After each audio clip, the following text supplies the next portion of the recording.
Bon dia, volia desitjar-vos bona festa major.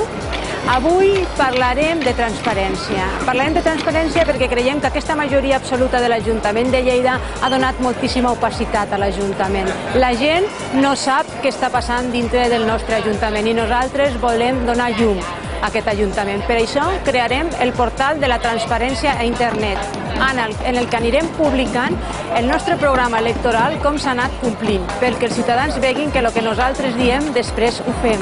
A més, també publicarem els pressupostos i quina és la seva execució, és a dir, amb qui contractem, quins ajuts i subvencions donem i a quins organismes.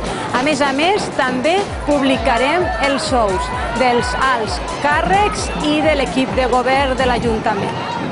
Tot això perquè els ciutadans puguin anar a seguir com nosaltres estem desenvolupant les nostres tasques de govern.